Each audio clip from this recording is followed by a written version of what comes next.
के पाठक जब से एसीएस बने तो विद्यालय टाइम से खुलने लगा। और क्या होने लगा कि सारे शिक्षक टाइम से जान लें, उनको एक भय हुआ कि अब हमारी नौकरी नहीं बचेगी, चली जाएगी नौकरी। शिक्षा एक हमारी ऐसी वस्तु है, शिक्षा एक ऐसी वस्तु है जिसका उपयोग पुरानी पीढ़ी नई पीढ़ी पर करता है, जिसका प्रस्तुतिकरण वर्तमान में नहीं होकर भविष्य में होता है। के पाठक से जलन क्यों शिक्षकों को है? शिक्षा का जो प्रहरी होगा और बिहार कहता है कि बिहार और बिहारी का नाम रोशन होगा, और शिक्षक के पाठक से नहीं जलेगा। गाँव का जो सरकारी विद्यालय है बिहार का, उसमें किसके बच्चे पढ़ते हैं? कोई आईएएस के बच्चे पढ़ते हैं? शिक्षक जो पढ़ाते हैं वो अपने बच्चे को खुद पढ़ाते हैं उस विद्यालय में? दलित, शोषित, वंचित, चाहे वह किसी भी जाति का हो, सवर्ण हो, अगड़ा हो, पिछड़ा हो, दलित हो, उनके बच्चे पढ़ते हैं। बिहार के नियोजित शिक्षक लगातार सक्षमता परीक्षा का विरोध कर रहे हैं। ऐसे में 13 मार्च को नियोजित शिक्षकों को लेकर सुनवाई होनी है पटना हाईकोर्ट में। ऐसे में मामला जो है पटना हाईकोर्ट में चल रहा है। 6 मार्च को देखा जाए तो नियोजित शिक्षकों की सक्षमता परीक्षा का समापन हुआ। कई सारे नियोजित शिक्षक इस परीक्षा में शामिल हुए, लेकिन अब जाकर यह सवाल उठ रहा है कि जिस तरीके से 13 मार्च को सुनवाई हुई उसमें क्या होगा? क्या नियोजित शिक्षकों के हित में फैसला आएगा या फिर सरकार के हित में फैसला आएगा?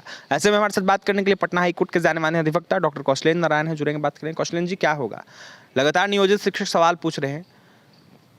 देखिए, सर्वप्रथम मैं इस मामले पर स्पष्ट आपको बता रहा हूँ, मैं ऑनरेबल कोर्ट तो नहीं हूँ, लेकिन एडवोकेसी का जो मेरा अनुभव है उसके अनुसार मैं कह रहा हूँ कि इसमें शिक्षकों को कोई लाभ नहीं मिलने जा रहा है। परीक्षा उनको देना ही होगा। बार बार मैं बोलता हूँ, शिक्षकों को खराब लगता होगा, लेकिन फिर भी मैं बोल रहा हूँ कि आप कानून से ऊपर नहीं न हैं। आप कहते हैं कि हम परीक्षा नहीं देंगे, ऐसा होता है क्या? तो सिपाही के पास पूरा माने डिफेंस का ताकत दिया हुआ है, राइफल उसी के पास है, तब तो वो कहेगा कि हमको इतना सैलरी नहीं दिया गया, फलना नहीं किया गया, तो हम शूट आउट कर देंगे सभी लोगों को। ये तुगलकी फरमान शिक्षकों के द्वारा जो जारी किया जा रहा है यूनियन के द्वारा, ये कहीं से सत्य नहीं है। और मैं एडवोकेसी का मेरा जो रूप है उसके अनुसार मैं बतला रहा हूँ कि उनको कोई राहत नहीं मिलने जा रहा है। स्पष्ट रूप से मैं कह रहा हूँ। उस समय भी आपको मैं बोलता था जब कि बीएड वाले को प्राथमिक विद्यालय में नहीं होगा, सब शिक्षक को खराब लगता होगा। मैं बार बार मैं बोलता था कि सरकार जो है शिक्षकों को मूर्ख बना रही है। जब ऑनरेबल सुप्रीम कोर्ट का डबल बेंच का जस्टिस सुधांशु धुलिया साहब और अनिरुद्ध बोस, जस्टिस अनिरुद्ध बोस का जब फैसला था, तो सुप्रीम कोर्ट का फैसला पूरे देश में लागू न होता है, तो उस समय भी, लेकिन हम ही जो बोले शुरू में अंत तक वही बोलते रहे, हुआ यहीं भी। सरकार भी एसएलपी में गई, हार करके आई। आपने बोला कुछ भी नियोजित शिक्षकों के हित में फैसला नहीं आएगा, लेकिन शिक्षकों के द्वारा कई सारी मांगे की जा रही है। सबसे पहला मांग, ऑनलाइन नहीं ऑफलाइन मोड में परीक्षा ली जाए। देखा जाए तो सरकार ने मौखिक रूप से कहा है कि 2 अटेम्प्ट मौका दिया जाएगा, 3 से 5 अटेम्प्ट किया गया है, लेकिन सवाल ये उठ रहा है कि उन लोगों को 5 के बाद हटा दिया जाएगा क्या लगातार? क्योंकि देखा जाए तो सरकार के द्वारा कहा जा रहा है कि नहीं हटाया जाएगा, लेकिन शिक्षकों के द्वारा कहीं ना कहीं यह सवाल पूछा जा रहा है कि जिस तरीके से सरकार कर रही है, ऐसे में सरकार हटा भी सकती है। नहीं, देखिए, अब यहाँ पर हम आपको बता रहे हैं, यहाँ शिक्षक की हक की बात मैं बोल रहा हूँ, पक्ष की बात कर रहा हूँ। सरकार हटाएगी नहीं, अंतर इतना ही होगा कि वो नियोजित शिक्षक रह जाएंगे।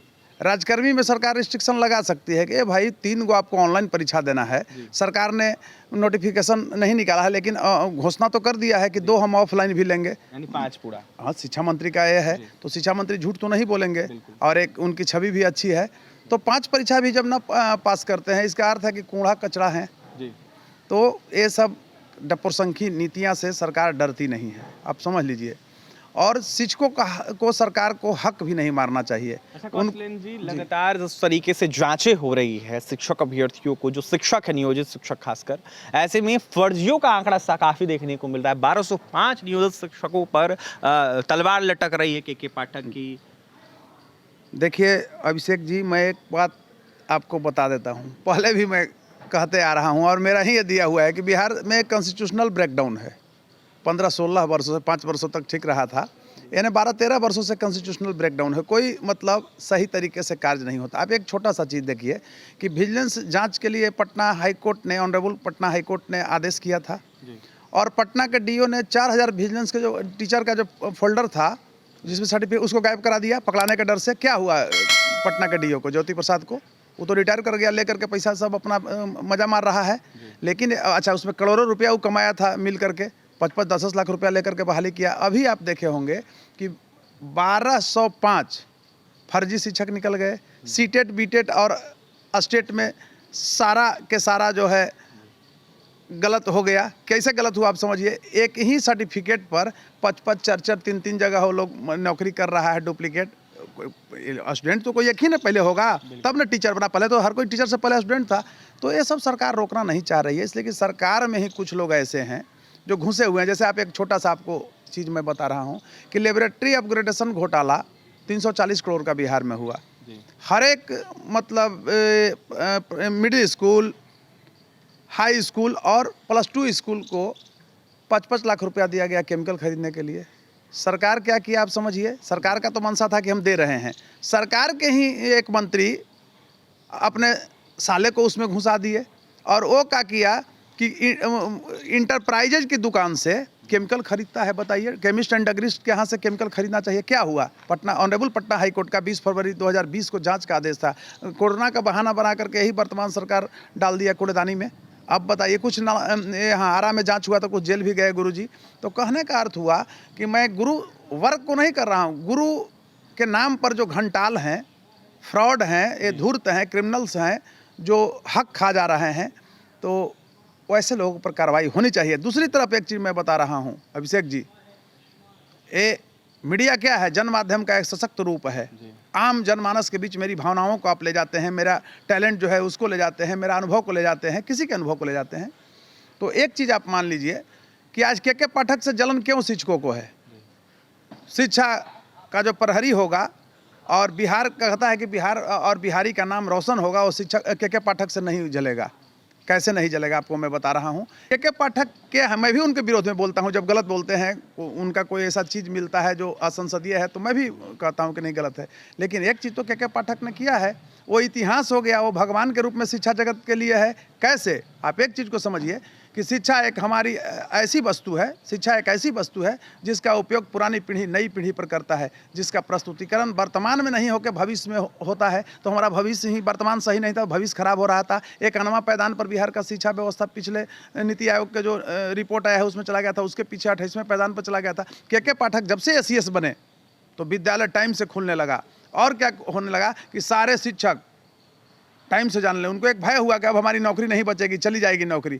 तो उस व्यक्ति को कोई मतलब कुछ भी कहे, अगर 5 प्रशंसक है उसमें हम एक हैं, इसलिए कि शिक्षा का अलग जगाया। गांव गांव में आप जाइएगा, बच्चे झोला बस्ता लेकर के पढ़ने जा रहे हैं। अच्छा ये बताइए कि गांव का जो सरकारी विद्यालय है बिहार का, उसमें किसके बच्चे पढ़ते हैं? कोई IAS के बच्चे पढ़ते हैं। शिक्षक जो पढ़ाते हैं वो अपने बच्चे को खुद पढ़ाते हैं उस विद्यालय में। दलित, शोषित, वंचित, चाहे वह किसी भी जाति का हो, सवर्ण हो, अगड़ा हो, पिछड़ा हो, दलित हो, उनके बच्चे पढ़ते हैं और उनका भविष्य बर्बाद हो रहा था, विद्यालय खुल नहीं रहा था। के पाठक ने खुलवा दिया। तो एक वर्ग है वो चाहता है कि के पाठक नहीं रहे तो हम फरार हो जाएंगे। जो जैसे कैसे था कि 12 बजे विद्यालय जा रहे हैं या 2 बजे भाग जा रहे हैं। कौशलेंद्र जी, लगातार जो नियोजित शिक्षक हैं उनके द्वारा यह पूछा जा रहा है कि उनको ऐच्छिक स्थानांतरण मिलेगा कि नहीं।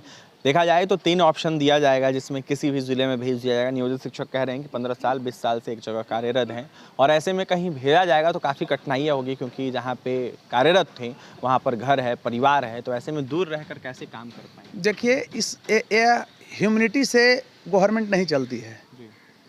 और दूसरी चीज़ आप ये मान लीजिए कि जैसे आप ये BPSC वाले अभी शिक्षक बहाल हुए, तो आप ये बताइए कि आरा के लोग अररिया और पूर्णिया में नौकरी कर रहे हैं कि नहीं? अगर पढ़ाने की सरकार उसके एवज में पैसा देती है, बिल्कुल कर रहे हैं। तो नियोजित के साथ क्या प्रॉब्लम है भाई? नियोजित तो और गांव में बहाल है सब। आप पंचायत स्तर पर बहाल है, मुखिया जी बहाल किए थे, हम नहीं उस पर टिप्पणी करेंगे। ये शिक्षा मित्र बहाल हुए थे, बाद में सरकार इनको 6 हजरिया नाम दिया।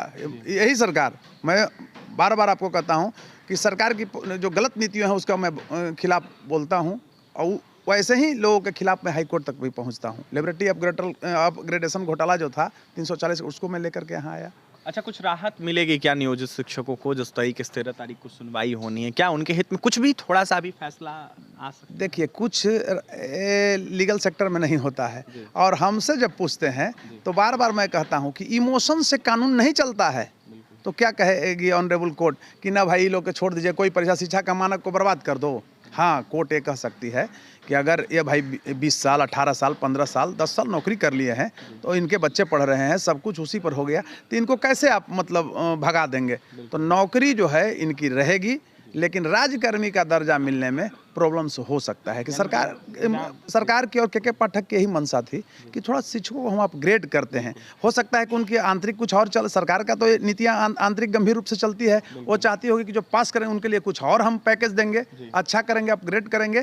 तो इसको सकारात्मक रूप से शिक्षक लें, मैं बार बार कहना चाहता हूँ, इसलिए कि देखिए लीगल सेक्टर में आने से पहले मैं भी शिक्षक रहा हूँ, हम जानते हैं कि क्या होता है। मैं उस बिरादरी का रहा हूँ, शिक्षक बिरादरी का, फिर भी कह रहा हूँ, आप जाइए पटना में, मैं नाम बता रहा हूँ, कुछ विद्यालय ऐसे हैं जहाँ पर 32-32 शिक्षक हैं, 22-22 शिक्षक हैं, विश्वास करेंगे 50 और 100 स्टूडेंट्स नहीं है। खिचड़ी का पैसा डुप्लीकेट गुरुजी खाते हैं, हेडमास्टर लोग उठाते हैं। तो मैं बार बार शिक्षा सुधार की बात करता हूँ लीगल सेक्टर से, क्योंकि मैं वहाँ देखा हूँ वो दृश्य, तो हमको अच्छा नहीं लगा, मैं वहाँ से इस्तीफा दिया, आगे करियर बनाया, यहाँ तक मैं पहुँचा।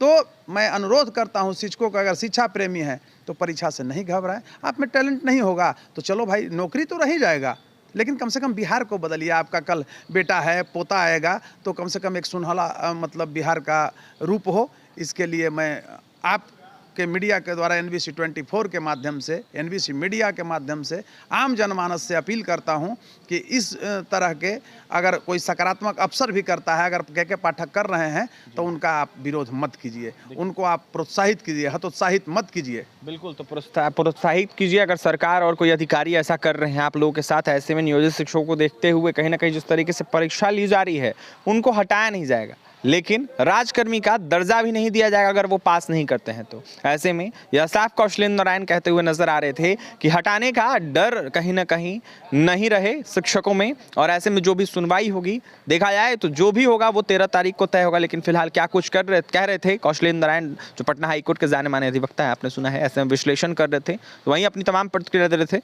और भी तमाम खबरों के लिए NBC 24 के साथ बने रहे। बहुत बहुत धन्यवाद।